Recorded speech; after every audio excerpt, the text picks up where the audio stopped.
I don't wanna be crying and puking and pissing and farting and shitting. Pregnancy is really hard on your body. It's hard emotionally. It's hard physically. It's hard mentally. In my mind, I'm like, oh my God, why would he want to have sex with me? I'm like, especially the last month is like, oh my God, like you don't like the way you look. It's hard. Some women love being pregnant. I didn't like being pregnant. It's hard. There's moments where I'm like, oh my God, I love this moment right now that I'm experiencing. But for the most part, it's really hard being pregnant. It's hard on your body. I was very appreciative first pregnancy and still the second pregnancy, like, oh my God, he loves me. He likes my body. Thank God, because what would I do if he didn't? I think you see me growing our child, your child, and there's appreciation that comes into that. Because if I could explain to anybody how lonely pregnancy is,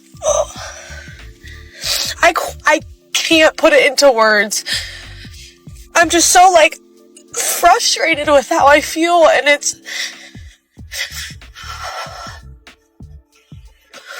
just ready to have my baby, but also terrified of postpartum. I just hate every emotion that I feel.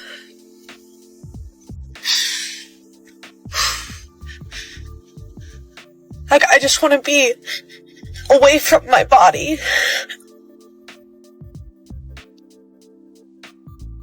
I just feel like it's not talked about enough.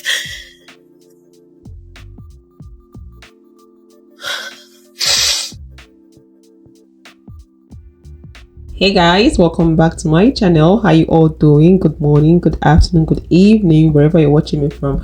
So today's video is a sad one because this mom is the mother that is speaking in the way she's regretting getting pregnant and having a baby, but she loves her baby, but it's the process, all the turmoil, everything she went through is what she's regretting. She said giving birth wrecked her health, and after childbirth she has never remained the same. It's been from one problem to another.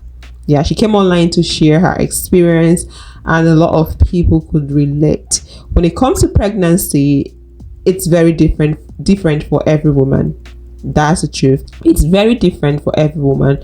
So when she was narrating her story, she spoke about how she was fainting, always throwing up all the time, in and out of emergency unit, accident and emergency unit A and E. She spoke about hyperemesis gravidarum. She had that. Spoke about having I think she had ulcerative colitis. Spoke about having symptoms of Crohn's disease and all that. That a whole lot happened to her. She had gestational diabetes and more. Like it was a lot. It was a lot. So I'll just go ahead and read the story, and also I'll go to the comment section and read what people are saying, people's advice, and also their stories as well. So let's go ahead and start to read. Giving birth wrecked my health. During pregnancy, I threw up until I gave birth.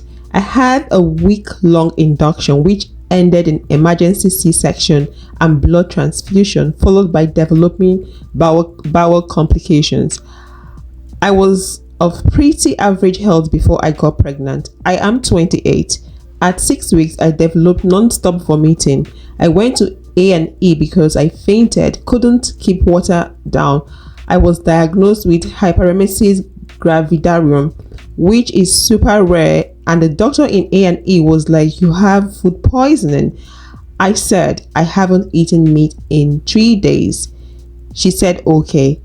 Then it's this really rare complication. You will need anti-sickness tablets. I had this until 38 weeks. I was on 3 different meds throughout my pregnancy, 3 A&E trips in total from fainting. At one point, I went grey and actually hit my head on the toilet, knocking myself out, and my husband found me collapsed in a heap on the floor. I was told I had gestational diabetes at 28 weeks and was tested until birth for it. Midwives and doctors couldn't decide if I had it or not. My blood sugar was spiking and then dropping. My monitor was inconsistent and my son was very large. He was measuring in excess of 100 centile in size. The sonographer looked at his measurement at week 36 and said, "That's not right. I need to recalculate these." And she said, "Take this paper, go speak to a doctor round the corner. You may need a C-section at 38 weeks. Shocking, I went with my husband and the consultant asked me how I felt about a C-section. I said, yeah, I'd love to just get it over with that way without induction. She said, let's go with induction. I was confused to say the least. I was just asked how I wanted to proceed and then immediately told I can't do it like that. Anyway, I had an induction. It was awful. It worked. I got to 10 centimeter, but I had scoliosis and my twisted spine and out of line hips meant I couldn't descend. He couldn't descend into my pelvis and got stuck. Turns out I can't have kids naturally and need intervention. So weeks into theater, had him, stayed in the hospital 4 nights. Won't go into depth about that. It wasn't great. I'm in therapy for my whole pregnancy, labor, etc. Do not recommend at all. I love my son more than my life itself, but holy mother of God, that was horrible. If anyone actually wants to know what birth feels like, I can let you know. It feels like someone has a bunch of knives and is trying to dig out of your lower stomach and then chainsaw you in half.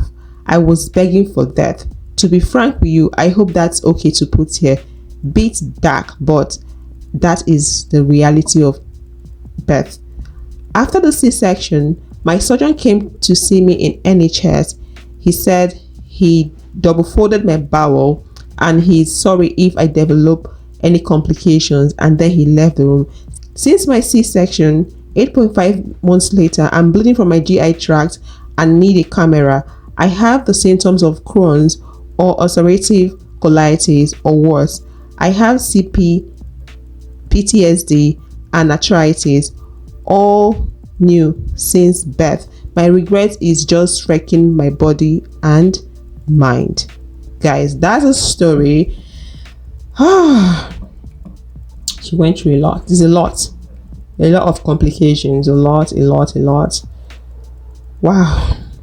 Okay, let's go to the comment section and see what people are saying, because some people share their experience while some people are giving advice and all that. So I think I should take 1 to 3 comments or even more. Until you are a mother, no one understands what it takes. The late nights, early mornings, sleepless days, not eating because you're so busy trying to tend to your kid. Whether you have help or not, a mother's job is never done. No one understands the mental strength you have to have when it comes to being a mom. Not being able to rest your mind because it's constantly going all day and night. No one understands that postpartum is real and it never ends. It creates insecurities, anxiety, depression. No one understands that even with tears in your eyes, you never have time to stop and really take care of yourself. Because being a mom is 100 jobs in one. To all the moms that are struggling, trying to find peace, and going through the motions, just remember, your babies need you. And no matter what, you are Superwoman. My mom had HG and so do I. It's genetic and not as rare as doctors make you think it is. They just love gaslighting new moms. I wasn't even officially diagnosed until my current pregnancy. I was hospitalized 4 times last pregnancy due to dehydration and malnutrition. Every time I was told it was my fault, I ended up there. I also had a horrifying birthing experience my first time and wasn't given autonomy over my own body during birth because I had preeclampsia. This time round, I've been advocating for myself every single step of the way. I ask every time, is this just hospital policy or is there another method we could try? And lo and behold, every single time it's just hospital policy and I didn't need most testing done. I'm also refusing dilation checks until I'm in active labor, as frequent sweeps low down your labor.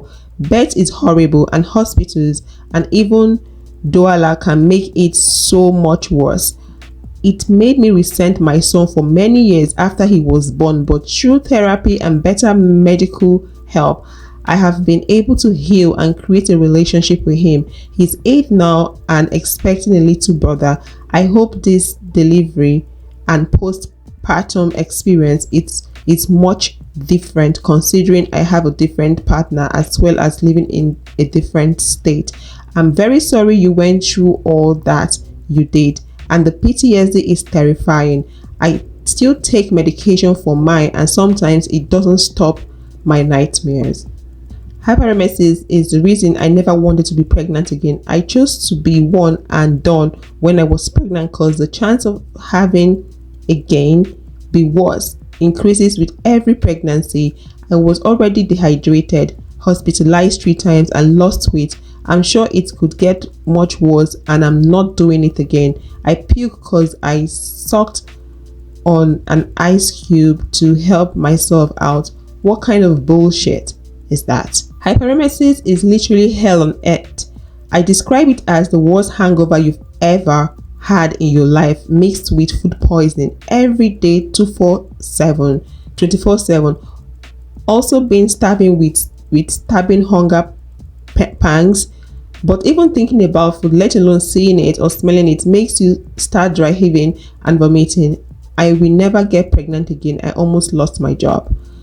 Guys, it's not an easy journey for everyone. Like I said, pregnancy is different for every woman out there. And if you're a man out there and your wife is pregnant, please do not abandon that woman. Even if she's not your wife, do not abandon that person.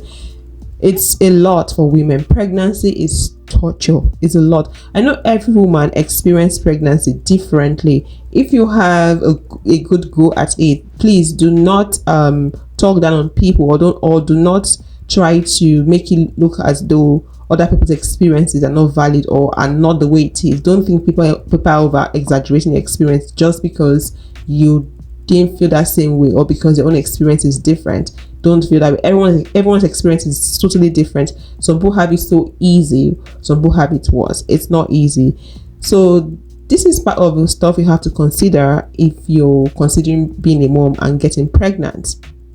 Like I said, you never know what you might experience. It's not same for everybody. And when it comes to the body, we have different. We might look similar, but our genes are not always the same. Yeah, we have some mutation. Some genes are being turned on and off. Some genes are being repressed. There's a lot to think about. So every human being is not 100% the same genetically. You get I think that's the reason why they have personalized medicine, because you might take a medication, it might work on you 100%, then your neighbor might take it and it might not work on your neighbor because of genes. So because of that, everyone has different experience when it comes to pregnancy. Not just that alone, there's other things to factor in. So be sure you want to go through this journey, and try not to go through this journey by yourself, because it's not easy. It's really not easy. And men, please stay by your women, stay by your wife, stay by your girlfriend, because this is very hard. It's difficult. So guys, this is it. Let me know your story. If you have one to share in the comment section, what do you think about this? If you have any advice, also leave it down there in the comment section, and I will see you guys in the next video. Thanks for watching, and please don't forget to like and subscribe. Bye bye.